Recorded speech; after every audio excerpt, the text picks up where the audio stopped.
Hello, and welcome to part 2 of the two-player tennis game tutorial.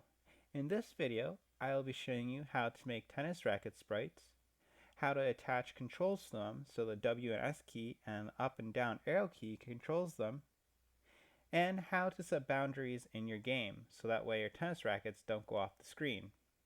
So to begin, let's make sure that we've loaded the file to our computer if you saved it, or if you have an account, go ahead and log in and open up this game that you've been creating. Now that you've done that, let's head on over to choose a sprite and select the paint option. Next, we're going to draw a square about the same size of the ball. Now this might sound incorrect since most retro tennis games have a rectangle, but don't worry, we will be making a rectangle in a moment. I'll explain why we're doing a square here in a second. So let's draw a square about the same size as the ball. So I'm going to draw a square.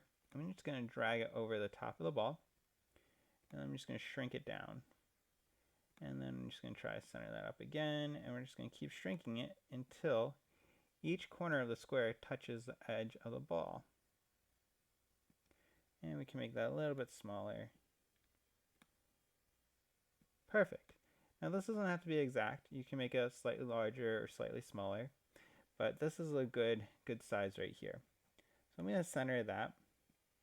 And then I'm going to change the outline to be the same color as the square. So I'm going to use the copy tool here, and I'm going to just copy the fill and make it like that. Now I'm just going to align that with this line right here if you're using this background. If you haven't been using this background, just head over to backdrops and find this one. So I'm just going to line that up somewhere around there. That looks good. A good number if you want to use is -189. Oh, on the x coordinate, so let's try that again. -189. Sometimes it doesn't take the first time around. And that'll be my x coordinate, and it should work for yours as well. So the reason why we're doing a square is we're actually going to duplicate this once we have the code set. And then we're going to make the squares move together as if they're a rectangle. And what this allows us to do is add different spins to the ball. And what I mean by spins is if you imagine another square attached to the bottom here, if the ball touches this square, this top square here of the tennis racket, it'll cause the ball to look like it's spinning towards the top of the screen over here. Now if it touches this lower square here that we're going to place here in a moment, it'll start bouncing towards the bottom of the screen. And then if the ball is touching both of the squares, depending on what its last move is, it'll gradually move at that angle, which will make like a pseudo spin to a ball. Because when we play tennis, we can spin the ball to make it go in different directions. So let's head on over to code and program the sprite to move up and down when we use the W and S key. Now we're going to start this code like with all codes with an event block, and I'm going to choose when I receive start. Because if you remember in the last tutorial, we don't want the players to be able to move the ball or the rackets until the 3, 2, 1 go animation plays. So players won't be able to move this racket around until the code reaches this point. So let's go back to this racket sprite, and we're going to name this sprite left racket top. So this is going to be the top part of the racket. Now what we need to do is grab a forever loop, also known as a gaming loop, because we want the paddle to be able to move up and down forever. Next we're going to go into motion, and we're going to say go to this x and y coordinate. So what I'm going to do is move this up a little bit. So I'm going to put this as 8. There we go. So we're going to say go to -189 on the x coordinate and go to +7 on the y coordinate, or +8 on the y coordinate. I'm going to place that right in between the loops. So that way, even if I move the block over here, and when I click the go button, it'll go back to where it's supposed to be. Okay, now that we have that, let's program it to move up and down. So we're going to go into the control area and grab 2 if blocks. And we can just duplicate these. And we want to stack them on top of each other. Then we're going to go to sensing, and we're going to grab if key is pressed. So we're going to grab the key is pressed and duplicate that. And we're going to choose the W key. Go all the way down to W, because this is the left racket. So a player on the who's ever playing this game with you will be on the left-hand side if they're using this one. And S. I'm going to place that right on in to the if statement. So if I press the W button, I want it to go up. So we need to add to go up. And if I hit the S button, we have to add a negative number to go down. So let's go ahead and go into motions. And we are going to say change Y by. So we're going to grab 2 of those. And now we need to make a variable. We need to make a variable for the speed at which our racket goes up and down on the Y plane. So we're going to go into variables. And I'm going to make a variable. And I'm going to name it speed. And we can use this for all sprites because it's not going to change. It's just going to be one value, and we're going to change the Y coordinate by that value. So we can use this for other racket as well. So I'm going to click OK. And next I'm going to grab the set to block, and I'm going to set speed to 5. We'll try it with 5 first. And if you want the racket, of course, to go faster, put in a higher number. If you want the racket to go slower, put in a lower number. Just know if you do any negative number, it'll start going down. So just make sure it's a positive, and then we're going to multiply that positive by negative when we want it to go down. So I'm going to place that under the go to block. And then I'm going to place change Y by in the first if block and in the second if block. Next, we're going to have to go to operators. And we're going to grab a multiply operator. And then we're going to go to variables, and we're going to grab speed. We're going to duplicate that twice. So just the regular speed variable is going to go on the top if block in the change Y by block. And then we're going to put the second one in the multiplication operator. And we're going to multiply it by -1. So that way, every time we hit the S key, it'll be a negative number. So if speed is 5, 5 times the -1 is a -5. So let's put that in the last input of the change Y by. And then we're going to place that inside our gaming loop for the sprite, and let's give it a try. So I'm going to click go, and as you can see, it's going to move up and down across the screen. Now what we need to do is create a buffer so it doesn't go over the screen and doesn't get stuck down here. So we want it to stop right around, somewhere around there. So I'm going to stop the program, and we'll move on to that part of the code. So to make a buffer to keep our racket from going outside the screen, what we'll need to do is complete the racket first. So what I'm going to do is duplicate this sprite by right-clicking and duplicating it. And then what I'm going to do is move this underneath this sprite right here so they line up. But first, let me move this sprite back to where it's supposed to be. So we set this to -89, and the Y coordinate is 8. So we'll put that back in the center. And then what I'm going to do is drag this sprite and place it underneath this sprite here. And it's okay if it overlaps just a little bit. And then what I'm going to do is make this -189, so that way they line up. Oh, here, -189. And now we have a racket. So what we are going to do here is, if you watch, when we click go here, go 3, 2, 1, you notice that both of the rackets combine together.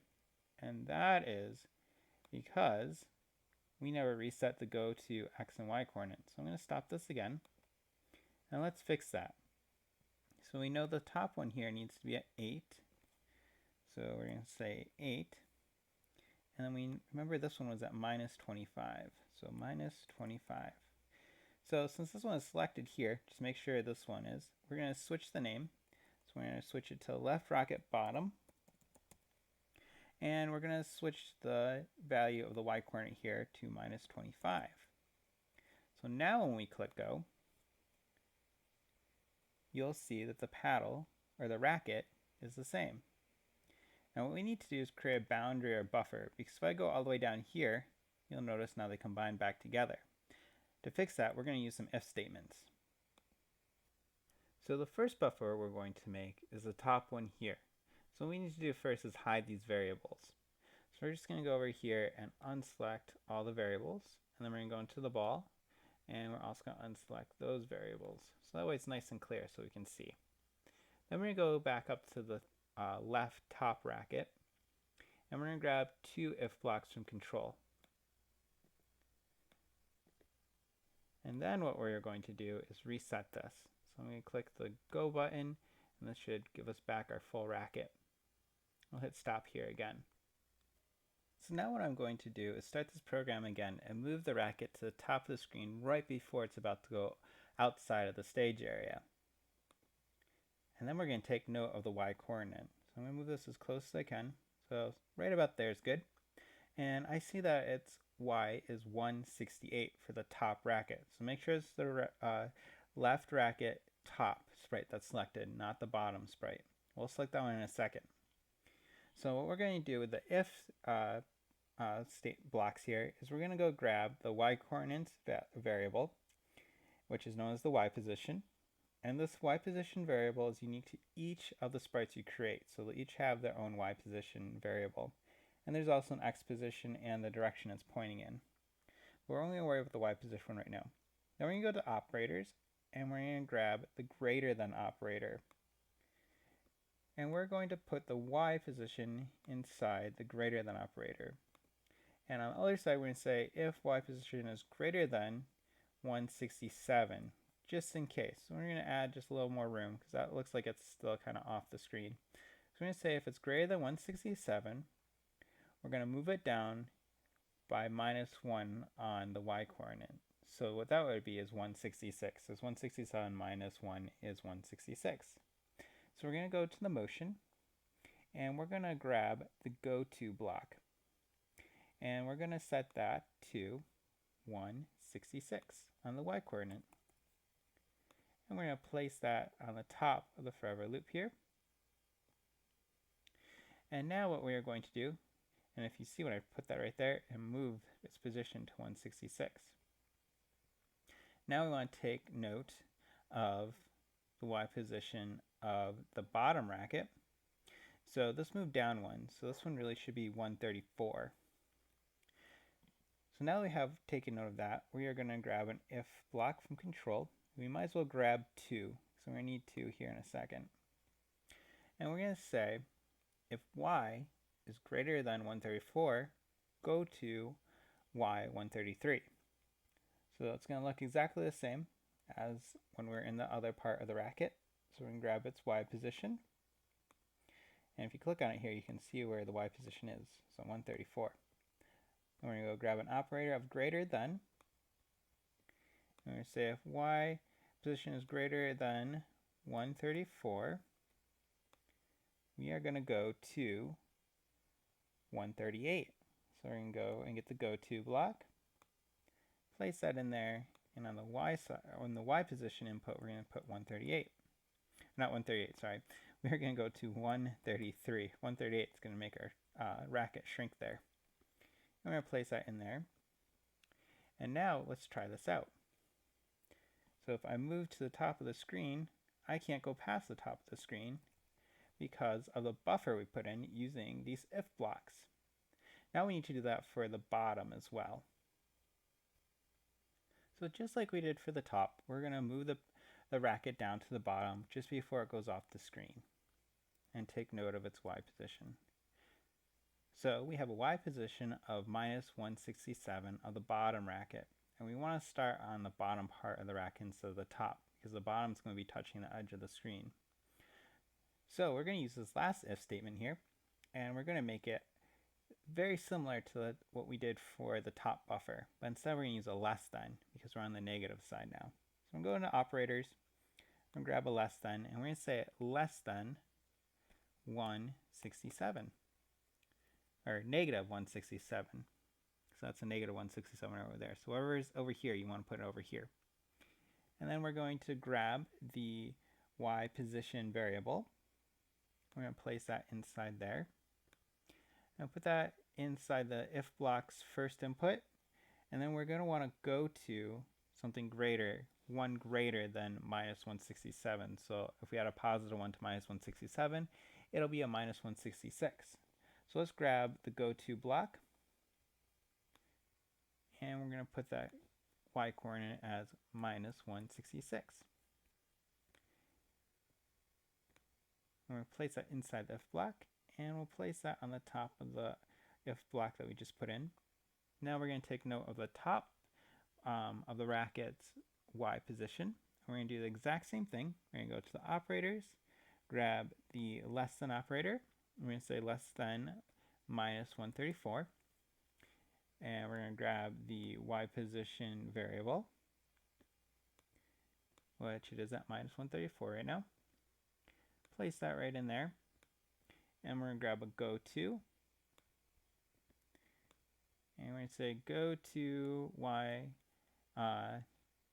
minus 133. And we're going to place that inside the forever loop of this sprite and on top of the first if block. And now if we restart this, let's see if it works. So if we go to the top, it buffers on the top.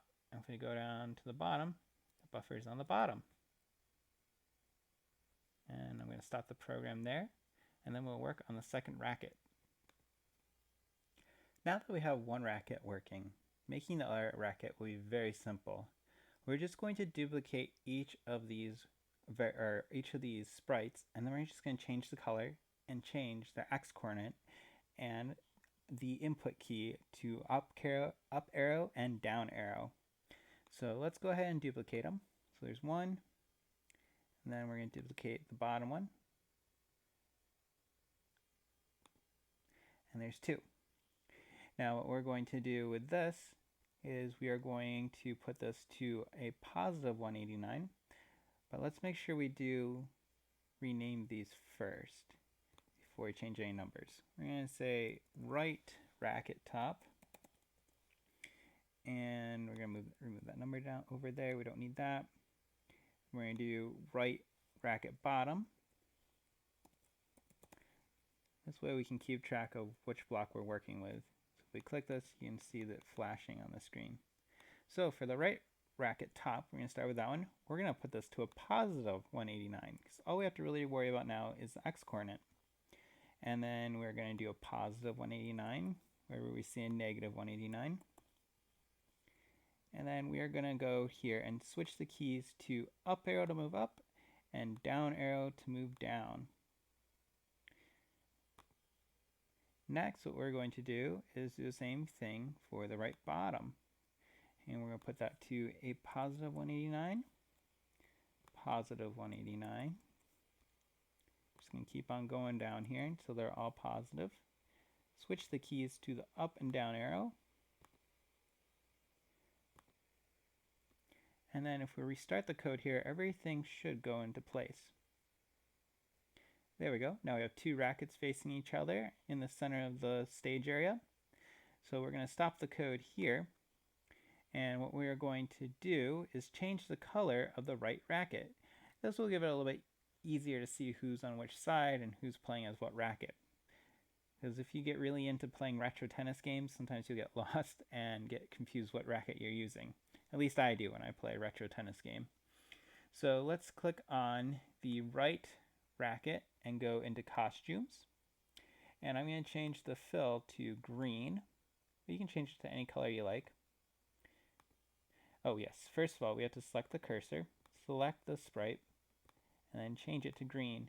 Now we're going to take note of these numbers because we can't just copy this over to the bottom right. So we're going to have 36, 60, 100. We're going to change the outline to the same color. So we have 36, 60, 100. And go over here. We're going to select the sprite. And we're going to go to 36, 60, 100. And copy that for the outline as well. And now we have two separate rackets. So before I close this video, let's make sure both rackets move up and down when we press the right keys. So let's try the purple one first. 3, 2, 1, here we go. So the purple racket moves up when pressing W and moves down when pressing S, and it doesn't go past the screen. Let's try for the green racket. Goes up and doesn't go past its buffer. And we go down to make sure it doesn't go past that buffer. Excellent. So in the next video, I'm going to show you how to make the ball and the rackets interact with each other, how to make the ball spin in different directions when it's touching a certain part of the racket. And I want to thank you for watching this video, and I'll catch you in the next one.